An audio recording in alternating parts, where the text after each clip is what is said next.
Assalamualaikum warahmatullahi wabarakatuh. Perkenalkan, nama saya Nikita Aulia Zamri dengan NIM 230360027 dari Prodi Kimia NK. Di sini, saya akan membuat tugas tentang mendengar aktif dari tugas pengantar psikologi. Dan sekarang saya bersama dengan narasumber yang akan saya wawancarai, yaitu salah satu siswi SMA dari Bukit Tinggi. Assalamualaikum warahmatullahi wabarakatuh. Halo semua, perkenalkan nama saya Mutiara Ella Zahra. Saya merupakan siswi dari SMA Negeri 4 Kota Bukit Tinggi. Dan sekarang saya akan menjadi narasumber dari tim wawancara. Terima kasih Mutiara telah meluangkan waktunya untuk wawancara ini. Pertama saya akan bertanya, apa yang kamu rasakan tentang kurikulum Merdeka? Untuk saya angkatan pertama yang menjadi percobaan kurikulum Merdeka, di awal mungkin terasa berat, tapi dengan seiringnya berjalan waktu dan itu harus kita jalankan, lama-kelamaan itu bakal jadi kebiasaan. Contohnya kayak tidak adanya penjurusan. Jadi kayak di situ tuh di kelas 11 kita harus memilih 4 mata pelajaran yang kita minati. Itu tuh boleh kayak balance dari IPA, IPS, bahkan dari bahasa juga boleh balance gitu kan.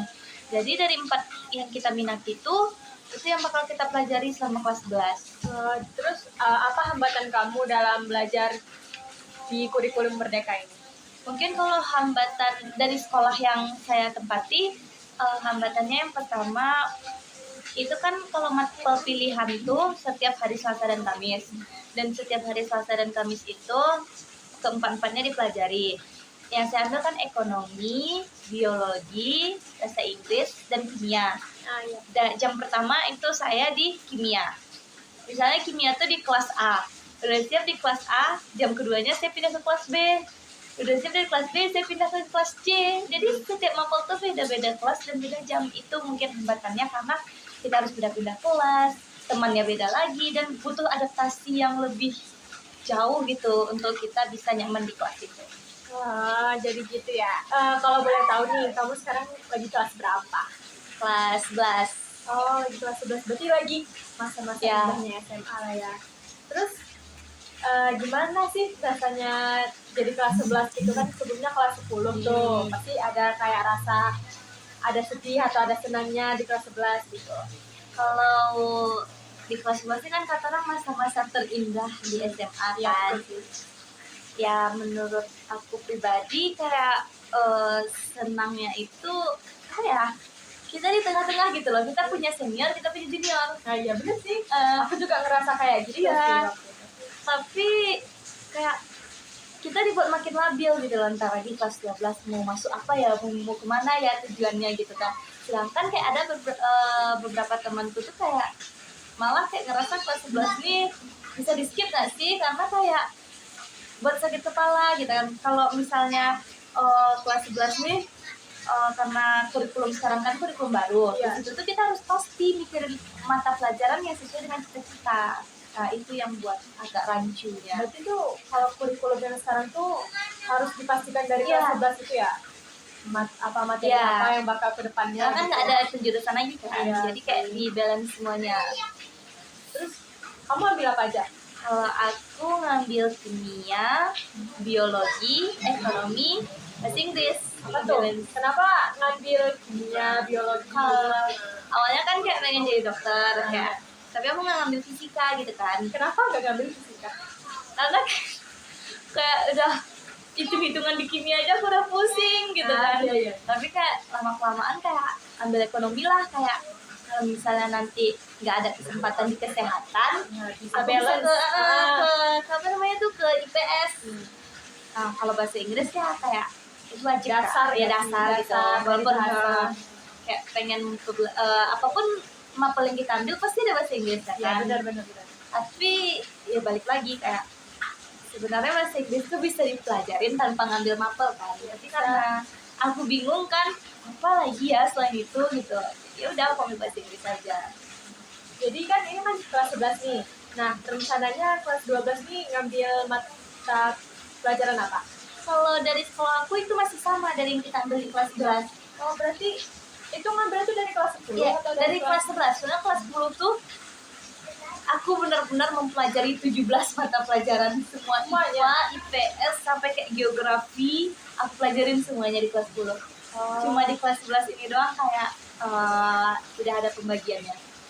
Jadi itu kan 17 mata pelajaran di kelas 10 itu ujiannya 17 semua. Sampai sehari itu 3 mapel jadwal ujiannya. Ada bahasa Jepang. Ah iya. Itu Tuh nggak mumet apa ya? jangan ditanya. Tapi yang anehnya waktu kelas 10 itu jadwal pulang kami lebih cepat. Kok bisa gitu? Itu kelas 10 aku pulang itu jam 2. Sedangkan kelas 11-nya aku pulang jam 5. Padahal kan ya, Iya, mata pelajaran ambil 4 kan. dan mapel pilihan itu dipelajari setiap hari Selasa dan Kamis. Hari Senin, Rabu, Jumat itu mempelajari mapel wajib. Mapel wajibnya itu ada apa aja? Ada agama, matematika, sejarah, bahasa Inggris ada wajib ada pilihan.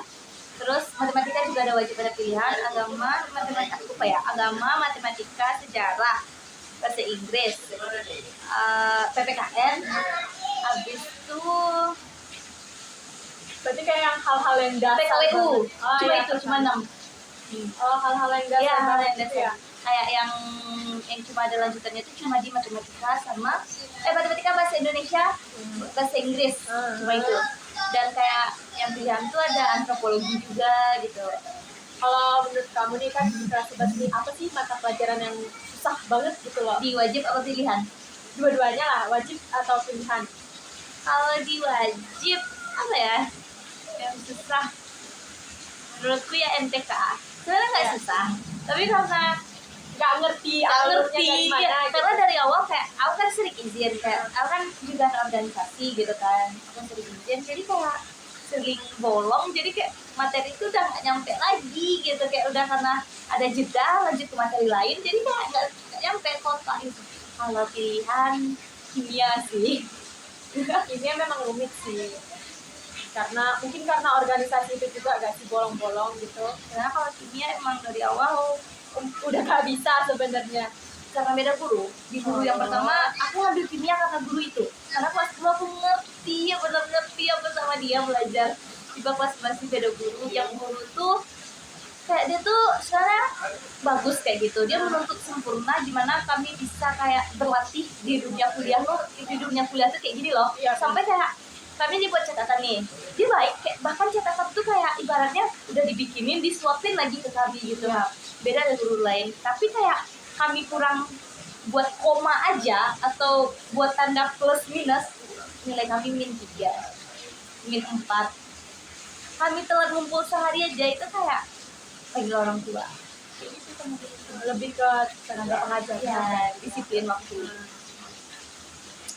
Tadi kan kamu bilang kan kamu ikut organisasi. Terus ada beberapa yang bolong juga kan itu ikut belajar. Gimana sih cara kamu bisa manage waktu gitu? Kalau menurut kamu? Ini ya, sebenarnya untuk waktu itu pada susah, apalagi kayak kegiatan aku tuh pagi sampai jam 5 tuh jadwal sekolah. Habis itu kadang tuh pulang, aku kan MPK OSIS. Sekarang tuh suka kayak ngumpul rapat mendadak gitu, dan rapat mendadak tuh bisa sampai jam 6 gitu. Dan malamnya aku langsung les. Berarti kamu juga les gitu ya? Aku les sampai jam 8:30. Dan kadang aku juga ngikutin, kadang kayak aku bingung loh, kayak milih aku ikut tari, aku ikut MPK OSIS, aku juga ada pelatihan duta. Jadi itu di waktu yang bersamaan. Dan caranya ya aku sebentar dulu ke tari kayak nampain muka, habis itu aku pindah ke MPK, baru aku ke duta. Berarti nampain muka Ya, gitu. tapi yang benar-benar aku ikutin tuh sesuai kejaran waktu sih. Kalau misalnya yang mana yang paling penting pembahasannya. Tadi kan kita kan udah sedikit nyinggung tentang kurikulum merdeka nih kan. Nah menurut kamu tuh apa sih itu kurikulum merdeka? Kalau menurut pandangan kamu sendiri nih? Menurut pandangan aku, kurikulum merdeka tuh kayak kurikulum baru yang dibuat pemerintah. Katanya tujuannya tuh untuk lebih meringankan siswa, memudahkan siswa. Tapi kayak menurutku kayak makin ngebuat siswa tuh makin labil gitu, kayak kita harus memilih gitu. Kalau dulu kan kayak IPA IPS pasti kan gitu. Ya. Kalau ini kan boleh dibalance antara IPA IPS, bahkan bahasa juga boleh masuk gitu. Jadi kayak menurut aku kurikulum mereka tuh kurikulum yang membuat pusing, karena juga di sana kayak cara masuk universitas juga beda. Terus kayak soal-soal UTBK jadi ada esai. Oh, sekarang ada esai? Iya, soal UTBK jadi ada esai. Dan kabarnya kayak esai itu poin yang paling tinggi.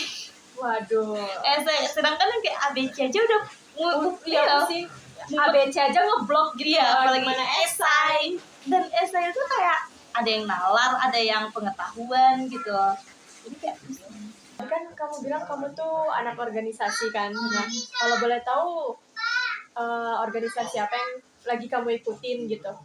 sekarang aku lagi menjabat sebagai sekretaris MPK OSIS, dan kedua aku juga sebagai ikut tari, dan aku juga sebagai pelatihan duta pelajar pelopor keselamatan lalu lintas dan angkutan jalan. Banyak ya. Itu udah kurang sih, soalnya di kelas 10 aku jauh lebih banyak, tapi kayak ya aku tinggalin gitu. Kenapa kamu tinggalin? Karena kayak wah, ini harus ikut yang mana, cara bagi waktunya itu enggak bisa. Karena kebanyakan gitu kan. Kadang kayak mereka tuh kadang bisa bentrok di satu yang samaan gitu kan sih. Jadi kayak ya udahlah, yang ngerasa penting-penting aja. Kalau MPK OSIS kan dipilih gitu. Sebelumnya kelas 10 aku jadi OSIS, dan sekarang naik jadi MPK OSIS. Gimana caranya jadi MPK tuh? Soalnya kalau di sekolah aku dulu itu kan cuman ada OSIS gitu kan. Nah, nggak ada MPK. Apa sih bedanya MPK sama OSIS tuh, gimana caranya? Kalau di awal gimana caranya aku bisa kepilih? Awalnya itu kan aku kan OSIS dan aku udah purna gitu, dan aku emang kayak nggak ada niatan mau lanjut OSIS lagi, kayak aku udah stop, aku nggak pengen jadi anak organisasi lagi gitu kan. Dan tiba-tiba sebelumnya MPK nih vakum loh di sekolahku, vakum 2 tahun. Jadi kayak ini baru lagi gitu di tahun aku langsung ada lagi gitu. Jadi kayak tiba-tiba kayak aku dimasukin ke grup MPK SMA Negeri 4 Bukit Tinggi.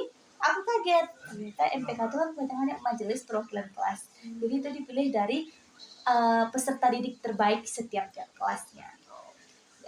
Dan perbedaannya MPK dan OSIS, ibaratnya OSIS tuh presidennya, MPK tuh DPR-nya. Jadi kayak MPK tuh yang mengawasi kerja OSIS, yang kayak kalau OSISnya ada kesusahan ke MPK gitu. Jadi kayak tingkatannya tuh MPK tuh lebih tinggi dari OSIS, tapi yang lebih banyak bekerja itu OSIS. Kalau di sekolah MPK yang mengkoordinasi gimana kerjanya OSIS lagi butuh apa, ngomongin ke MPK. Tapi kalau di sekolah aku kayak nggak ada MPK, nggak ada OSIS, sama-sama semua. Jadi kayak satu kerjaan. Kayak kalau OSIS kerja, MPK kerja, nggak ada kayak cerita cuma ngawasi ini itu. Kayak kalau itu kan kayak nanti ada iri sosialnya gitu kan. Jiwa sosial orang. Sedangkan lebih susah masuk OSIS loh. Kayak OSIS itu ada tesnya kan, kita bersaing, sedangkan MPK dicari yang terbaik dari tiap kelas. Terus apa yang membuat kamu kayak ngerasa berbeda gitu loh dari teman-teman yang lain gitu, karena kamu anak organisasi gitu? Apa ya, kayak lebih dianggap sekolah sih, kayak lebih dikenal. Ya, kayak selain lebih dikenal, kayak lebih tahu informasi lebih dulu kan. Iya benar sih. Tapi nggak enaknya kayak orang-orang nanya razia kayak ke OSIS gitu, MPK gitu, kayak ibaratnya kita kayak orang dalam. Iya, kayak tiba-tiba mau ngasih tahu gimana ya gitu. Sedangkan kan di awal kan juga udah ada sumpah kan, janji itu. Jadi ya pandai-pandai aja gitu. Kalau misalnya kayak anak organisasi kayak nari kan, itu kayak sering dipilih gitu untuk ikutin acara-acara, mulai dari kemarin kayak dipilih untuk pembukaan graduation anak kelas 12 yang udah tamat. Oh, berarti udah graduation ya? Udah. Kok cepet banget gitu? Karena sebelum bulan puasa kan. Oh iya sih, kalau pas bulan puasa itu susah juga. Lagi kayak setiap lebaran kayak udah pada mencar gitu. Ada pengumuman, jadi kayak sebelum puasa. Terus kayak ada lomba-lomba, tapi itu pasti bakal diseleksi lagi.